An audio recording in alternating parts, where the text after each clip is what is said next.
zaletnej horúčavy v tráve. A potom počkať, kým vták spustí trilky hravé. Keď vták nespieva, to je zlé znamenie.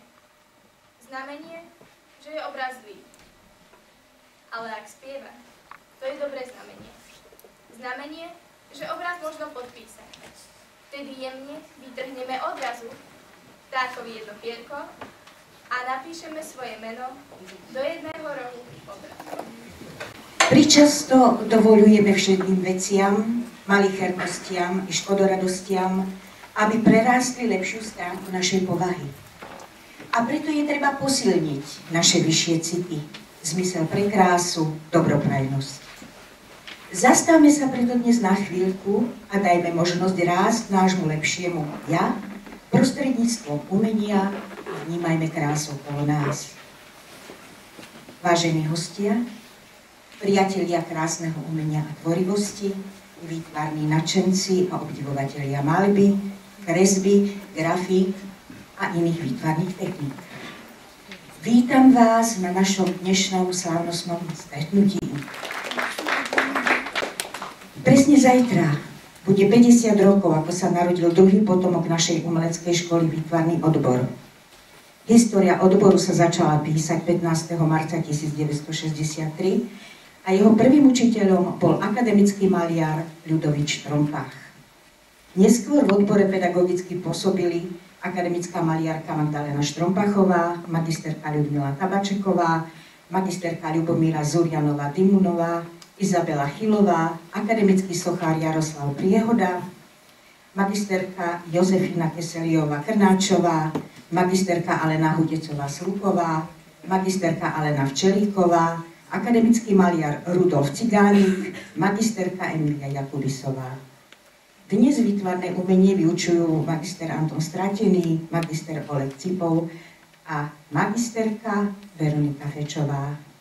K ním aj k vám, milí priatelia, sa teraz prihovorí pani predsednička Komisie školstva a kultúry pri Mestskom zastupiteľstve v Prievidzi, pani Helena Dadíková. Milí rodičia, vážený pedagogický zbor, milé deti. Keď oslavuje človek 50-ku, tak sa hovorí, že má Abrahámoviny. Ten vek je krásny tým, že človek je zrelý, má množstvo skúseností, ale ešte vie, že ho čaká možno pekný kus života. Keď oslavuje takéto výročie inštitúcia, ktorý je dôvod na zamyslenie sa, pretože 50 rokov v existencii nejakého spolku ľudí, ktorí sa niečomu venujú, alebo vzdelávacej inštitúcie, ako je to v tomto prípade, znamená množstvo hodín strávených v spoločnosti detí pod dozorom pedagógov, ktorí majú spoločný cieľ. Venovať sa niečomu, čo má zmysel. Zmysel nie len pre mňa samého, ale pre okolie, pre spoločnosť a vôbec preto, aby bol. Dovolte mi, aby som v mene primátorky mesta Prievidza pani doktorky Kataríny Macháčkovej poblahoželala výtvarnému odboru k tomu krásnemu jubileu. Aby som mu zaželala ďalších 50 tvorivých rokov, 50 rokov tej práce, ktorá skutočne má zmysel. Aby tie farby žiarili nielen na plátne, na papieri, ale aby žiarili aj v srdciach detí a tých, ktorí ich učia s tými farbami pracovať a ktorí im ukazujú, čo všetko môže znamenať farba, keď sa uloží tým správnym spôsobom. No a ešte mi dovolte, dámy a páni, aby som odovzdala tomu, kto dnes šéfuje, tomu výtvarnému odboru, myslím, že je tu pán magister Stratený, aby som mu odovzdala pamätný list, ktorý venuje primátorka mesta Prievidza doktorka Katarína Macháčková v roku výročí mesta výtvarnému odboru základnej umeleckej školy Ladislava Stančeka v Prievidzi pri príležitosti 50. výročia jeho zriadenia. Želám výtvarnému odboru v mene mesta Prievidza aj v mene seba všetko dobré, veľa tvorivosti, veľa radosti z práce a veľa vďačných ľudí, ktorí sa budú dívať na vaše výtvory. Všetko dobré, pán učiteľ.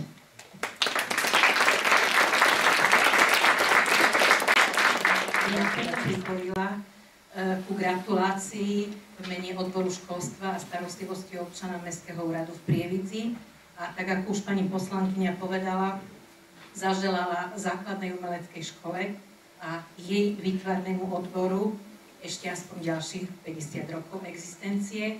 A samozrejme, okrem zdravia, šťastia, osobných a pracovných úspechov vám, vážení pedagógovia, vám želám, aby táto škola ďalších 50 rokov mala veľa žiakov, teda detí, aby ju navštevovali takých, ktorí majú cit a zmysel pre krásu a ktorí pod vašim vedením dokážu vytvoriť také krásne práce, ako vidíme tu dookola. A samozrejme...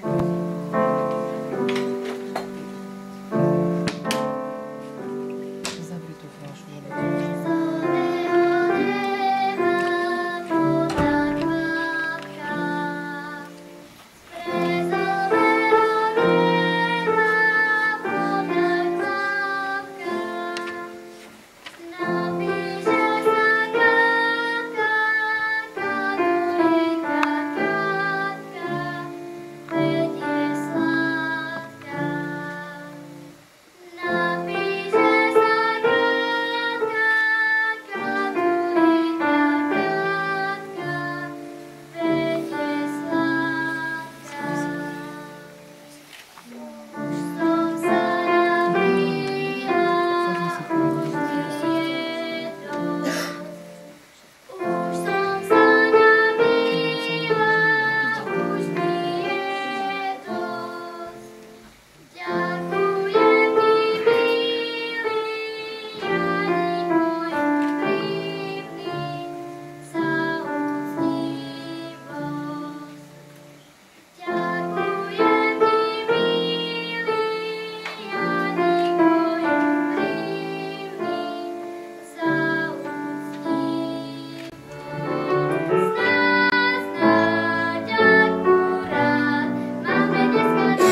angličtine doslovne znamená som modrý a zdá sa, že pre dnešný večer v súvislosti s farbou by to bolo celkom trefné. Ale skutočný význam tohto slova znamená smútim. Slovo blues odkazuje na to, že človek je pod vplyvom démonov smútku, blue devils. Blues v ľuďoch často vyvoláva rôzne otázky, rovnako aj obrazy, ktoré žijú svoj vlastný život. Blues a obraz majú toho veľa spoločného. Dovoľme si parafrázovať citát Paula Kleeho. Vzniká blues a obraz naraz? Nie. Buduje sa po častiach rovnako ako dom.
Napíšte na plátno bolesti a nehy a slnkom vyfarbite dušu vašu.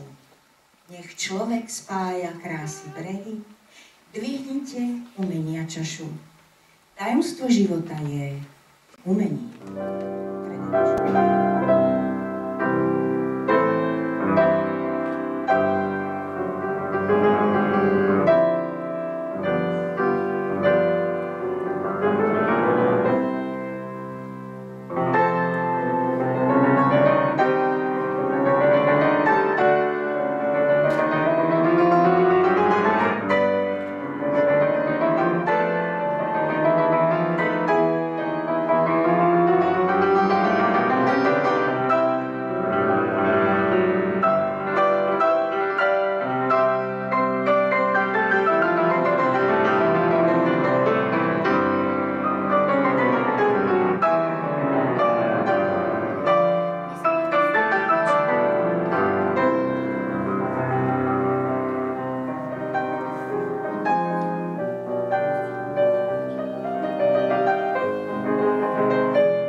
vďaky a úcty k vám, ktorí ste ľudským i odborným rozmerom vašich osobností 50 rokov vytvárali dnešnú tvár výtvarného odboru základnej umeleckej školy Ladislava Stančeka v Prievidzi.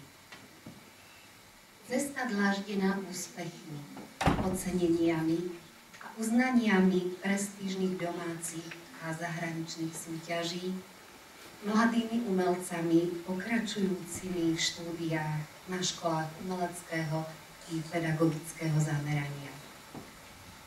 Ale i cesta každodenných malých zázrakov, myšlienka zhmotnená v umeleckej výpovedi vašich zverencov, formovanie ich etických a estetických názorov, smerujúcich k najvyšším ideálom krásy a dobra. Aj v mene nás sa pripájam k gratulantom a želám výtvarnému odboru ešte veľa šťastných rokov i úspešných umeleckých krokov. Dámy a páni, teším sa na stretnutie s vami na našich ďalších podujatiach.